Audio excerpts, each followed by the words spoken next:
Hi hello ನಮಸ್ತೆ, ನಾನು ರಾಜು. ಅಷ್ಟೇ ನೀವು ನೋಡ್ತಿದ್ದೀರಾ centre point Kannada YouTube channel. ಕಳೆದ ಒಂದು ವಾರದಿಂದ ಕರ್ನಾಟಕದಲ್ಲಿ ಆಗ್ತಾ ಇದ್ದಂಥ ಈ ಬೆಲೆ ಏರಿಕೆಯ ಒಂದು ಕಾವಿದೆಯಲ್ಲ, ಅದು ಈಗ ತಾರಕಕ್ಕೆ ಏರ್ಬಿಟ್ಟಿತ್ತು. ಈ ಬೆಲೆ ಏರಿಕೆಯಿಂದ ರೊಚ್ಚಗಿದ್ದ ಜನ ಬಿಜೆಪಿಗೆ ಸಾಥ್ ಕೊಟ್ಟು ಬಿಜೆಪಿಯ ಅಹೋರಾತ್ರಿ ಧರಣಿಯನ್ನು ಕೂಡ ನಡೆಸಿತ್ತು. ಜೊತೆಗೆ ಇವತ್ತು ಮೈಸೂರಿನಲ್ಲಿ ಒಂದು ದೊಡ್ಡ ಸಮಾವೇಶನ ಮಾಡಿ ಪಾದಯಾತ್ರೆಯನ್ನು ಮಾಡಿ ಇಡೀ ಕಾಂಗ್ರೆಸ್ ಪಕ್ಷ ಅಧಿಕಾರಕ್ಕೆ ಬಂದಾಗಿನಿಂದ 2023ರಿಂದ ಇಲ್ಲಿಯ ತನಕ ಯಾವೆಲ್ಲ ಬೆಲೆಯ ಅಂದರೆ ಜಾಸ್ತಿ ಆಗಿದೆ, ಯಾವೆಲ್ಲ ಪದಾರ್ಥಗಳ ರೇಟ್ ಜಾಸ್ತಿ ಆಗಿದೆ ಅನ್ನುವ ಒಂದು ದೊಡ್ಡ ಲೀಸ್ಟನ್ನು ತೆಗೆದುಕೊಂಡು ಪಾದಯಾತ್ರೆ ಶುರು ಮಾಡಿತು. ಆ ಪಾದಯಾತ್ರೆಯಲ್ಲಿ ಅನೇಕ ಬಿಜೆಪಿಯ ಘಟಾನುಘಟಿಗಳು ಭಾಗವಹಿಸಿದರು.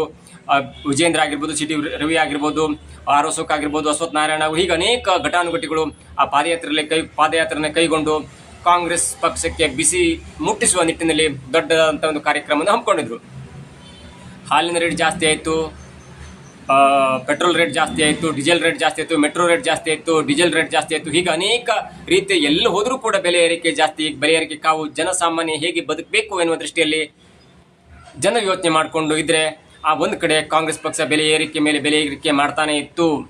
ಆದರೆ ಈಗ ಬಿಜೆಪಿ ಕೈಗೊಂಡಂಥ ಈ ಬೆಲೆ ಏರಿಕೆಯ ವಿರುದ್ಧವಾದಂಥ ಆಕ್ರೋಶ ಇದೆಯಲ್ಲ, ಜನಾಕ್ರೋಶ ಒಂದು ಮೆರವಣಿಗೆ ಇದೆಯಲ್ಲ, ಆ ಮೆರವಣಿಗೆಗೆ ಸ್ವತಃ ಬಿಜೆಪಿಯ ಶಾಕ್ ಕೊಟ್ಟಿದೆ. ನರೇಂದ್ರ ಮೋದಿ ಅವರ ನೇತೃತ್ವದ ಬಿಜೆಪಿ ಕೇಂದ್ರ ಸರ್ಕಾರ ಇದೀಗ ರಾಜ್ಯ ಬಿಜೆಪಿ ಘಟಕಕ್ಕೆ ದೊಡ್ಡ ಶಾಕ್ ಕೊಟ್ಟಿದ್ದಾರೆ. ಆ ಶಾಕ್ ಕೊಟ್ಟ ಮೇಲೆ ಈ ಕಡೆ ವಿಜೇಂದ್ರ ಅವರಿಗೆ ಟೆನ್ಷನ್ ಆದರೆ, ಆ ಕಡೆ ಸಿದ್ದು ಗೌರ್ಮೆಂಟ್ಗೆ ಫುಲ್ ಖುಷಿ ಆಗ್ತಾ ಇದ್ದಾರೆ, ಹಿರಿಯಾಗ್ತಾ ಇದ್ದಾರೆ.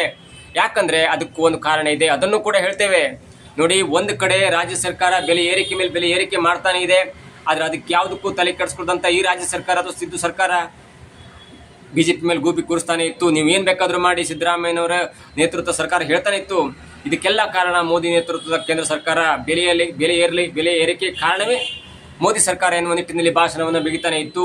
ಅದರ ವಿರುದ್ಧವಾಗಿ ರಾಜ್ಯ ಬಿಜೆಪಿ ಕೂಡ ಒಂದೊಳ್ಳೆ ಸಂಘಟನೆಯನ್ನು ಮಾಡಿಕೊಂಡು ಯತ್ನಾಳರ ಉಚ್ಚಾಟನೆ ನಂತರ ತಾವೆಲ್ಲ ಒಂದಾಗಿದೆ ಎನ್ನುವ ನಿಟ್ಟಿನಲ್ಲಿ ಒಂದೊಳ್ಳೆ ದೊಡ್ಡ ಸಂಘಟನೆಯನ್ನು ಮಾಡಿಕೊಂಡು ಕಾಂಗ್ರೆಸ್ ವಿರುದ್ಧ ಹೋರಾಡ್ತಾನೆ ಇತ್ತು. ಇದು ಕಾಂಗ್ರೆಸ್ ವಿರುದ್ಧ ಹೋರಾಡ್ತೇವೆ, ನಾವು ಕಾಂಗ್ರೆಸ್ನ ಮುಗಿಸ್ತೇವೆ ಎನ್ನುವ ದೃಷ್ಟಿಯಲ್ಲಿ ಹೋರಾಡ್ತಾನೆ ಇತ್ತು.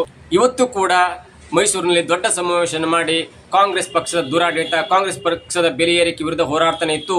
ಸಂಜೆ ವೇಳೆಗೆ ಒಗ್ಗಟ್ಟಿನಲ್ಲಿ ಹೋರಾಡ್ತಿದ್ದಂಥ ಬಿಜೆಪಿಗೆ ಇಡೀ ಕೇಂದ್ರ ಸರ್ಕಾರ ಶಾಕ್ ಕೊಟ್ಟಿದೆ. ಅದು ಬಿಜೆಪಿ ರಾಜ್ಯ ಘಟಕಕ್ಕೆ ಶಾಕ್ ಕೊಟ್ಬಿಟ್ಟಿದೆ. ಅದೇ ಈಗ ಮುಖ್ಯವಾದದ್ದು, ಯಾಕೆ ಶಾಕ್ ಕೊಡ್ತು, ಹೇಗೆ ಶಾಕ್ ಕೊಡ್ತು, ವಿಜೇಂದ್ರ ಅವರಿಗೆ ಏನು ದೊಡ್ಡ ತಲೆನೋವಾಯಿತು, ಆ ತಲೆನೋವಿಂದ ಹೇಗೆ ಸಿದ್ದರಾಮಯ್ಯನವರು ಹಿರಿ ಹಿಗ್ತಾ ಇದ್ದಾರೆ, ಕಾಂಗ್ರೆಸ್ ಪಕ್ಷ ಹಿರಿ ಹಿಗ್ತಾ ಇದ್ದಾರೆ, ಜೊತೆಗೆ ಡಿ ಕೆ ಶಿವಕುಮಾರ್ ಅವರು ಮತ್ತೆ ಖುಷಿಯಲ್ಲಿದ್ದಾರೆ ಅನ್ನೋದನ್ನು ನೋಡಲೇಬೇಕಾಗಿದೆ. ಯಾಕಂದರೆ ಕರ್ನಾಟಕದಲ್ಲಿ ಹಾಲಿನ ಬೆಲೆ ಏರಿಕೆ ಆಯಿತು, ಅಕ್ಕಿ ರೇಟ್ ಜಾಸ್ತಿ ಆಯಿತು, ಡೀಸೆಲ್ ರೇಟ್ ಜಾಸ್ತಿ ಆಯಿತು, ಅಂದರೆ ಡೀಸೆಲ್ ಮೇಲಿನ ಸೆಸ್ 2 ರೂಪಾಯಿ ಜಾಸ್ತಿ ಆಯಿತು, ಮೆಟ್ರೋ ರೇಟ್ ಜಾಸ್ತಿ ಆಯಿತು. ಹೀಗೆ ಅನೇಕ ವಿವಿಧ ಬಗೆಯ ವಸ್ತುಗಳ ರೇಟ್ ಕೂಡ ಜಾಸ್ತಿ ಆಯಿತು. ಅವೆಲ್ಲಕ್ಕೂ ಕೂಡ ರಾಜ್ಯ ಸರ್ಕಾರವೇ ಕಾರಣ, ಪರೋಕ್ಷವಾಗಿಲ್ಲ ನೇರವಾಗಿ ಕಾರಣ ರಾಜ್ಯ ಸರ್ಕಾರವೇ ಆಗಿತ್ತು. ಅದಾದ ನಂತರ ಒಂದು ಒಳ್ಳೆ ಒಗ್ಗಟ್ಟಿನಿಂದ ಯತ್ನಾಳ್ ಅವರು ಯಾವಾಗ ಉಚ್ಚಾಟನೆ ಮಾಡಲಾಗಿತ್ತಲ್ಲ, ಅದಾದ ನಂತರ ನಾವು ಎಲ್ಲ ಒಗ್ಗಟ್ಟಿನಿದ್ದೇವೆ ಎನ್ನುವ ಒಂದು ಹುಮ್ಮಸ್ಸಿನೊಂದಿಗೆ ಕೇಂದ್ರ ಹೈಕಮಾಂಡ್ಗೆ ತೋರಿಸಬೇಕು, ನಾವೆಲ್ಲ ಒಗ್ಗಟ್ಟಿನಾಗಿದ್ದೇವೆ ಎನ್ನುವ ದೃಷ್ಟಿಯಲ್ಲಿ ವಿಜಯೇಂದ್ರರು ಸಿದ್ದರಾಮಯ್ಯನ ಕರಿತಾ ಇರ್ತಾರೆ, ಸಿ ಟಿ ರವಿಯನ್ನು ಕರಿತಾ ಇರ್ತಾರೆ. ಜೊತೆಗೆ ಆರ್ ಅಶೋಕ್, ಅಶ್ವಥ್ ನಾರಾಯಣ್, ಚಲವಾದಿ ನಾರಾಯಣ ಸ್ವಾಮಿ, ಹೀಗೆ ಅನೇಕ ಘಟಾನುಘಟಿ ನಾಯಕರು ಮೈಸೂರಿನಲ್ಲಿ ಸಮಾವೇಶವನ್ನು ಏರ್ಪಡಿಸ್ತಾರೆ. ಅದಕ್ಕೂ ಮೊದಲು ಫ್ರೀಡಂ ಪಾರ್ಕಲ್ಲಿ ಅಹೋರಾತ್ರಿ ಧರಣಿಯನ್ನು ಕೂಡ ಮಾಡ್ತಾರೆ. ಅದಾದ ನಂತರ ಅವರ ಧರಣಿ ಅಥವಾ ಅವರ ಹೋರಾಟ ಮೈಸೂರು ಶಿಫ್ಟ್ ಆಗುತ್ತೆ. ಮೈಸೂರಿಂದ ಇಡೀ ರಾಜ್ಯದ ಅನೇಕ ವಿವಿಧ ಜಾಗಗಳಲ್ಲಿ ಆ ಪ್ರತಿಭಟನೆಯ ಒಂದು ಫಿಕ್ಸ್ ಆಗಿರುತ್ತೆ, ಪ್ರತಿಭಟನೆ ಮಾಡಬೇಕು ಎನ್ನುವ ಜಾಗ ಕೂಡ ಫಿಕ್ಸ್ ಆಗಿರುತ್ತೆ. ಆದರೆ ಇವತ್ತು ಮೈಸೂರಿನಲ್ಲಿ ಸಮಾವೇಶ ನಡೆಯುತ್ತಿದ್ದಂಥ ಸಮಯದಲ್ಲಿ ಮೋದಿ ನೇತೃತ್ವದ ಕೇಂದ್ರ ಸರ್ಕಾರ ರಾಜ್ಯ ಬಿಜೆಪಿ ಘಟಕಕ್ಕೆ ಒಂದು ದೊಡ್ಡ ಶಾಕನ್ನು ಕೊಟ್ಟಿದೆ. ಏನ್ರಿ ನೀವು ಕಾಂಗ್ರೆಸ್ ಸರ್ಕಾರ, ಕರ್ನಾಟಕದ ಕಾಂಗ್ರೆಸ್ ಪಕ್ಷ, ನೀವೊಬ್ಬರೇ ಬೆಲೆ ಏರಿಕೆ ಮಾಡ್ತೀರಾ, ನೀವೊಬ್ಬರೇ ಹಾಲಿನ ಬೆಲೆ ಏರಿಕೆ ಮಾಡ್ತೀರಾ, ನೀವೊಬ್ಬರೇ ಈ ನೀರಿನ ರೇಟನ್ನು ಜಾಸ್ತಿ ಮಾಡ್ತಾರೆ, ನೀವೊಬ್ಬರೇ BMTC ರೇಟನ್ನು ಜಾಸ್ತಿ ಮಾಡ್ತಾರೆ, ನೀವೊಬ್ಬರೇ ಮೆಟ್ರೋ ರೇಟನ್ನು ಜಾಸ್ತಿ ಮಾಡ್ತೀರಾ, ನೀವೊಬ್ಬರೇ ಕರೆಂಟ್ ಬಿಲ್ಲನ್ನು ಜಾಸ್ತಿ ಮಾಡ್ತೀರಾ. ನಾವು ಕೂಡ ನಿಮ್ಗಿಂತ ಕಡಿಮೆ ಇಲ್ಲ, ನಾವು ಕೂಡ ನಿಮ್ಮ ಜೊತೆ ಕಾಂಪಿಟೇಷನ್ ಬಿದ್ದು 14.2 kg ಸಿಲಿಂಡರ್ ಇದೆಯಲ್ಲ, ಮನೆಗೆ ಕೊಡ್ತಾ ಇದ್ದಂಥ ಸಬ್ಸಿಡಿ ರಹಿತವಾದಂಥ ಸಿಲಿಂಡರ್ ಇದೆಯಲ್ಲ, 14.2 kg ಸಿಲಿಂಡರ್ಗೆ ಇಲ್ಲಿಯ ತನಕ 805 ರೂಪಾಯಿ ಕೊಡ್ತಾ ಇದ್ವಿ. ಈಗ ನಾವು ಕೂಡ ನಿಮ್ಮ ಜೊತೆ ಕಾಂಪಿಟೇಷನ್ ಬಿದ್ದು ಅದರ ರೇಟ್, ಒಂದು ಸಿಲಿಂಡರ್ನ ರೇಟ್ ಇದೆಯಲ್ಲ, ಅದರ ಬರೋಬ್ಬರಿ 50 ರೂಪಾಯಿಯನ್ನು ಜಾಸ್ತಿ ಮಾಡಿ ಕೇಂದ್ರ ಸರ್ಕಾರ ಸಂಜೆ ಹೊತ್ತಿಗೆ ಒಂದು ಶಾಕನ್ನು ಕೊಡ್ತು. ಅದು ಕಾಂಗ್ರೆಸ್ಗೆ ಕೊಟ್ಟಂಥ ಶಾಕ್ ಅಲ್ಲ, ಇಡೀ ನಮ್ಮ ರಾಜ್ಯದ ಜನತೆಗೆ, ಇಡೀ ಭಾರತ ದೇಶಕ್ಕೆ ಕೊಟ್ಟಂಥ ಶಾಕ್, ಜೊತೆಗೆ ಬಿಜೆಪಿಯ ರಾಜ್ಯ ಘಟಕಕ್ಕೆ ಕೊಟ್ಟಂಥ ಅತಿ ದೊಡ್ಡ ಶಾಕ್ ಆಗಿದೆ ನೋಡಿ. ಈ ಹಿಂದೆ 14.2 kg ಒಂದು ಗ್ಯಾಸ್ ಸಿಲಿಂಡರ್ಗೆ ನಾವು 805 ರೂಪಾಯಿನ ಕೊಡ್ತಾ ಇದ್ವಿ. ಆನಂತರ ಒಂದು 10-20 ರೂಪಾಯಿ ಜಾಸ್ತಿ ಕೊಡ್ತಾ ಇದ್ವಿ, ಯಾಕಂದರೆ ಅವ್ರು ಮೇಲ್ ತೊಗೊಂಡು ಬರಬೇಕಿತ್ತು, ಅಲ್ಲಿ ಸಪ್ಲೈ ಮಾಡಬೇಕಿತ್ತು, ಹೊತ್ಕೊಂಡು ಬರಬೇಕಿತ್ತು, ಅದು ಬೇರೆ ಲೆಕ್ಕ. ಆದರೆ ಲೆಕ್ಕಾಚಾರ ಬಗ್ಗೆ ನಾವು 805 ರೂಪಾಯಿನ ಕೊಡ್ತಾ ಇದ್ವಿ. ಆದರೆ ಇವತ್ತಿನಿಂದ ಆ ರೇಟ್ ಬರೋಬ್ಬರಿ 50 ರೂಪಾಯಿ ಜಾಸ್ತಿ ಆಗಿದೆ. ಅಂದರೆ ಒಂದು ಗ್ಯಾಸ್ ಸಿಲಿಂಡರ್ನ ಬೆಲೆ ಈಗ 855 ರೂಪಾಯಿ ಆಗಿದೆ. ಇದನ್ನು ನೋಡ್ತಾ ಇದ್ದರೆ ರಾಜ್ಯ ಸರ್ಕಾರ ಹೇಗೆ ಒಂದ್ರ ಮೇಲೆ ಒಂದು ರೇಟನ್ನು ಜಾಸ್ತಿ ಮಾಡಿ ಜನರಿಗೆ ಹೇಗೆ ತೊಂದರೆ ಕೊಡ್ತಾ ಇದೆಯಲ್ಲ, ಅದೇ ರೀತಿ ತಾನೂ ಕೂಡ ಕಡಿಮೆ ಇಲ್ಲ ಎನ್ನುವ ದೃಷ್ಟಿಯಲ್ಲಿ ಕೇಂದ್ರ ಬಿಜೆಪಿ ಕೂಡ ತಾನು ರೇಟ್ ಜಾಸ್ತಿ ಮಾಡ್ತೇನೆ ಎನ್ನುವ ದೃಷ್ಟಿಯಲ್ಲಿ ಒಂದು ಗ್ಯಾಸ್ ಸಿಲಿಂಡರ್ನ ಬೆಲೆ ಬರೋಬ್ಬರಿ 50 ರೂಪಾಯಿಯನ್ನು ಜಾಸ್ತಿ ಮಾಡಿದೆ. ಹಾಗಾಗಿ ರಾಜ್ಯ ಸರ್ಕಾರದ ವಿರುದ್ಧವಾಗಿ ಇಡೀ ಕಾಂಗ್ರೆಸ್ ರಾಜ್ಯ ಬಿಜೆಪಿ ಘಟಕ ಇದೆಯಲ್ಲ, ಅದೊಂದು ಸಂಘಟನೆ ಮಾಡಿ ಎತ್ತಾಳು ಉಚ್ಚಾಟನೆಯ ನಂತರ ತಾವೆಲ್ಲ ಒಗ್ಗಟ್ಟಿನಲ್ಲಿದ್ದೇವೆ, ತಾವೆಲ್ಲ ಒಗ್ಗಟ್ಟಿನಿಂದ ಕೆಲಸ ಮಾಡ್ತೇವೆ, ಒಗ್ಗಟ್ಟಿನಿಂದ ಕಾಂಗ್ರೆಸ್ ವಿರುದ್ಧ ಹೋರಾಡ್ತೇವೆ ಅನ್ನೋ ದೃಷ್ಟಿಯಲ್ಲಿ ಮನವರಿಕೆ ಮಾಡಿಕೊಡ್ಬೇಕು ಕೇಂದ್ರ ಹೈಕಮಾಂಡ್ಗೆ ಎನ್ನುವ ನಿಟ್ಟಿನಲ್ಲಿ ರಾಜ್ಯ ಬಿಜೆಪಿ ಘಟಕ ನೇತೃತ್ವದ, ಅಂದರೆ ವಿಜೇಂದ್ರ ನೇತೃತ್ವದ ರಾಜ್ಯ ಬಿಜೆಪಿ ಘಟಕ ಒಂದೊಳ್ಳೆ ಪ್ಲಾನ್ ಮಾಡಿಕೊಂಡು ಹೋರಾಟ ಮಾಡ್ತಿತ್ತು. ಅದು 2ನೇ ತಾರೀಕು ಫ್ರೀಡಂ ಪಾರ್ಕಲ್ಲೂ ಕೂಡ ಹೋರಾಟ ಮಾಡ್ತು. ಅದಾದ ನಂತರ ಇವತ್ತು ಮೈಸೂರಿನಲ್ಲಿ ದೊಡ್ಡದಾದಂಥ ಒಂದು ಪಾದಯಾತ್ರೆ ಸಮಾವೇಶ ಎಲ್ಲವನ್ನು ಕೂಡ ಮಾಡ್ತಾ ಇತ್ತು. ಆದರೆ ಯಾವ ಮುಖ ಎತ್ಕೊಂಡು ಇದೀಗ ರಾಜ್ಯ ಬಿಜೆಪಿ ಘಟಕ ಕಾಂಗ್ರೆಸ್ ಮೇಲೆ ದೂರ್ಲಿಕ್ಕೆ ಸಾಧ್ಯ ಆಗತ್ತೆ? ಅವ್ರು ನೇರವಾಗಿ ಹೇಳ್ತಾರೆ, ಏನ್ರಿ ನೀವು ನಮ್ಮ ವಿರುದ್ಧ ಹೋರಾಟ ಮಾಡ್ತೀರಿ, ನಿಮ್ಮ ಕೇಂದ್ರ ಸರ್ಕಾರವೇ ಒಂದು ಸಿಲಿಂಡರ್ ಮೇಲೆ 50 ರೂಪಾಯಿ ಬರೋಬ್ಬರಿ 50 ರೂಪಾಯಿ ಜಾಸ್ತಿ ಮಾಡಿದೆ, ನೀವು ಹೋಗಿ ಕೇಂದ್ರಕ್ಕೆ ಕೇಳಿ, ನಮ್ಮ ಮೇಲೆ ಏನು ಅಟ್ಯಾಕ್ ಮಾಡ್ತೀರಾ, ನಮ್ಗಿಂತ ಜಾಸ್ತಿ ರೇಟನ್ನು ನೀವು ಮಾಡಿದ್ರಿ ಅನ್ನುವ ಒಂದು ಪಾಯಿಂಟ್ ಇದೆಯಲ್ಲ, ಕಾಂಗ್ರೆಸ್ನ ಒಂದು ಪಾಯಿಂಟ್ ಇದೆ, ಅದಕ್ಕೆ ಉತ್ತರ ಕೊಡ್ಲಿಕ್ಕೆ ಬಿಜೆಪಿ ಹತ್ರ ಸಾಧ್ಯನೇ ಇಲ್ಲ. ಅಂತ ಒಂದು ಮುಖಭಂಗವನ್ನ ರಾಜ್ಯ ಬಿಜೆಪಿ ಘಟಕ ಈಗ ಅನುಭವಿಸ್ತಾ ಇದೆ.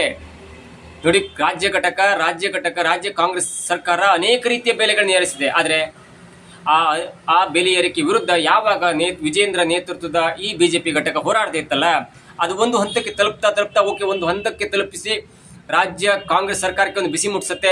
ಇನ್ನು ಮುಂದಾದರೂ ಕೆಲವೊಂದು ಬೆಲೆಯ ರೇಟನ್ನು ಕಡಿಮೆ ಮಾಡುತ್ತೆ, ಒಂದು ವಸ್ತುಗಳ ರೇಟನ್ನು ಕಡಿಮೆ ಮಾಡುತ್ತೆ ಅನ್ನೋದಷ್ಟರಲ್ಲಿ ಅನೇಕ ಜನರು ಕಾಯ್ತಾ ಇದ್ರು. ಓಕೆ, ಬಿಜೆಪಿ ಒಂದು ಒಳ್ಳೆ ಕಾರ್ಯ ಮಾಡ್ತಿದೆ, ಇದರಿಂದ ಎಚ್ಚೆತ್ತುಕೊಳ್ಬೇಕಾದಂಥ ಕಾಂಗ್ರೆಸ್ ಓಕೆ, ಹಾಲ್ ರೇಟ್ 4 ರೂಪಾಯಿ ಬದಲು 2 ರೂಪಾಯಿ ಜಾಸ್ತಿ ಮಾಡ್ಬೋದು, 2 ರೂಪಾಯಿ ಕಡಿಮೆ ಮಾಡ್ಬೋದು, ಈಗ ಅನೇಕ ರೀತಿಯ ರೇಟ್ಗಳನ್ನ ಕಡಿಮೆ ಮಾಡ್ಬೋದು, ಜನರಿಗೆ ಒಳ್ಳೇದಾಗತ್ತೆ ಅನ್ನೋ ದೃಷ್ಟಿಯಲ್ಲಿ ಜನರು ಕೂಡ ಥಿಂಕ್ ಮಾಡ್ತಾ ಇದ್ರು. ಓಕೆ, ಬಿಜೆಪಿ ಒಂದು ಒಳ್ಳೆ ಕೆಲಸ ಮಾಡ್ತಿದೆ ಅನ್ನೋ ದೃಷ್ಟಿಯಲ್ಲಿ. ಆದರೆ ಹೋರಾಟ ಮಾಡ್ತಿದ್ದಂಥ ರಾಜ್ಯ ಬಿಜೆಪಿ ಘಟಕಕ್ಕೆ ಕೇಂದ್ರ ಹೈಕಮಾಂಡ್ ಅಥವಾ ಕೇಂದ್ರ ಸರ್ಕಾರ ದೊಡ್ಡ ಶಾಕನ್ನು ಕೊಟ್ಟಿದೆ. ಯಾಕಂದ್ರೆ ಅವರು ಕೂಡ 14.2 kg ಒಂದು ಗ್ಯಾಸ್ ಸಿಲಿಂಡರ್ನ ಬೆಲೆಯನ್ನು ಬರೋಬ್ಬರಿ 50 ರೂಪಾಯಿ ಜಾಸ್ತಿ ಮಾಡಿದ್ದಾರೆ. ಹಾಗಾಗಿ ಯಾವ ಮುಖವನ್ನು ಇಟ್ಕೊಂಡು, ಯಾವ ಧ್ಯೇಯವನ್ನು ಇಟ್ಕೊಂಡು ಈಗ ರಾಜ್ಯ ಬಿಜೆಪಿ ಘಟಕ ರಾಜ್ಯ ಕಾಂಗ್ರೆಸ್ನ ವಿರುದ್ಧ ಹೋರಾಟ ಮಾಡ್ಲಿಕ್ಕೆ ಸಾಧ್ಯವಾಗುತ್ತೆ. ಹಾಗಾಗಿ ಇವೆಲ್ಲವನ್ನ ನೋಡ್ತಾ ಇದ್ರೆ ನಾಳೆಯಿಂದ ಬಿಜೆಪಿ ಇಲ್ಲಿ ತನಕ ಕೈಗೊಂಡಂತ 2ನೇ ತಾರೀಕಿಂದ ಕೈಗೊಂಡಂತ ಬಿಜೆಪಿ ಧರಣಿ ನಾಳೆ ಮುಂದುವರಿಯುತ್ತೆ. ನಾಳೆಗೆ ಅದು ಮೊಟಕುಗೊಳ್ಳುತ್ತೆ. ಯಾಕಂದ್ರೆ ಏನೇ ಮಾಡಬೇಕಂದ್ರೆ ನಿಮ್ಗೊಂದು ಬ್ಯಾಕಪ್ ಇರಬೇಕಾಗುತ್ತೆ, ನಿಮ್ಗೊಂದು ಕ್ಲಿಯರೆನ್ಸ್ ಇರಬೇಕಾಗುತ್ತೆ. ಕಾಂಗ್ರೆಸ್ ಸರ್ಕಾರದ ಬೆಲೆ ಏರಿಕೆ ವಿರುದ್ಧ ನೀವು ಹೋರಾಡಬೇಕಂದ್ರೆ ನೀವು ಕೂಡ ಸಾಚ ಆಗಿರ್ಬೇಕಂತೆ. ಆದರೆ ಅವರ ಬೆಲೆ ಏರಿಕೆ ವಿರುದ್ಧ ಹೋರಾಡ್ತಿದ್ದಂಥ ನಿಮ್ಮ ಪಕ್ಷವೇ, ಕೇಂದ್ರದಲ್ಲಿ ಆಡಳಿತ ಮಾಡ್ತಿದ್ದಂಥ ನಿಮ್ಮ ಪಕ್ಷವೇ ಬರೋಬ್ಬರಿ 805 ರೂಪಾಯಿ ಇದ್ದಂಥ ಒಂದು ಗ್ಯಾಸ್ ಸಿಲಿಂಡರ್ನ ಬೆಲೆ 855 ರೂಪಾಯಿ ಮಾಡಿದ್ರೆ ನೀವು ಯಾವ ಮುಖ ಇಟ್ಕೊಂಡು, ಯಾವ ಒಂದು ಸಾಚಾತನದಿಂದ ಬೆಲೆ ಏರಿಕೆ ವಿರುದ್ಧವಾಗಿ ಮಾತಾಡ್ಲಿಕ್ಕಾಗತ್ತೆ? ನೀವು ಸಿದ್ದರಾಮಯ್ಯನವರ ವಿರುದ್ಧ ಮಾತಾಡಿದ್ರು ಸಿದ್ದರಾಮಯ್ಯನವರು ನೇರವಾಗಿ ಹೇಳ್ತಾರೆ, ನಾವು 4 ರೂಪಾಯಿ ಜಾಸ್ತಿ ಮಾಡಿದ್ವಿ, ನೀವು ಅದಕ್ಕೆ 50 ರೂಪಾಯಿ ಜಾಸ್ತಿ ಮಾಡಿದ್ರಿ, ನಾವು 3 ರೂಪಾಯಿ ಜಾಸ್ತಿ ಮಾಡಿದ್ವಿ, ನೀವು 800 ರೂಪಾಯಿಂದ 805 ರೂಪಾಯಿ ಮಾಡಿದ್ರಿ ಎನ್ನುವ ಒಂದು ಮಾತನ್ನು ಹೇಳಿದ್ರೆ ಯಾವ ಮುಖ ಇಟ್ಕೊಂಡು ಬಿಜೆಪಿಯವರು, ಕೇಂದ್ರ ಸರ್ಕಾರದವರು ಕೊಟ್ಟಂತ ಶಾಕಿಗೆ ಒಳಗಾಗಿ ಯಾವ ಮುಖ ಇಟ್ಕೊಂಡು ರಾಜ್ಯ ಬಿಜೆಪಿ ಘಟಕ ರಾಜ್ಯ ಕಾಂಗ್ರೆಸ್ ಸರ್ಕಾರದ ವಿರುದ್ಧ ಹೋರಾಟ ಮಾಡ್ಲಿಕ್ಕಾಗತ್ತೆ ಎನ್ನುವುದು ಈಗ ಯಕ್ಷ ಪ್ರಶ್ನೆಯಾಗಿ ಉಳಿದಿದೆ.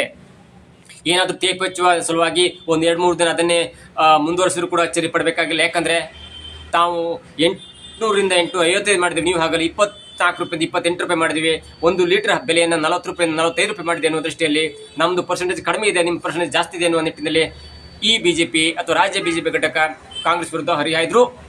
ಅಚ್ಚರಿ ಪಡಬೇಕಾಗಿಲ್ಲ. ಏನೇ ಆಗಲಿ, ಒಂದು ಒಳ್ಳೆಯ ನಿಟ್ಟಿನಲ್ಲಿ, ಒಂದು ಒಳ್ಳೆಯ ಒಗ್ಗಟ್ಟಿನಿಂದ ಕಾಂಗ್ರೆಸ್ ವಿರುದ್ಧ ಹೋರಾಡ್ತಿದ್ದಂಥ ರಾಜ್ಯ ಬಿಜೆಪಿ ಘಟಕಕ್ಕೆ ಸ್ವತಃ ಕೇಂದ್ರ ಹೈಕಮಾಂಡ್ ಅಥವಾ ಕೇಂದ್ರ ಸರ್ಕಾರ, ಬಿಜೆಪಿ ನೇತೃತ್ವದ ಕೇಂದ್ರ ಸರ್ಕಾರ ರಾಜ್ಯ ಘಟಕಕ್ಕೆ ಒಂದೊಳ್ಳೆ ಶಾಕ್ ಕೊಟ್ಟಿದೆ. ಜೊತೆಗೆ ರಾಜ್ಯದ ಜನತೆಗೂ ಕೂಡ ದೊಡ್ಡ ಶಾಕ್ ಕೊಟ್ಟಿದೆ ಅನ್ನೋದರಲ್ಲಿ 2 ಮಾತಿಲ್ಲ.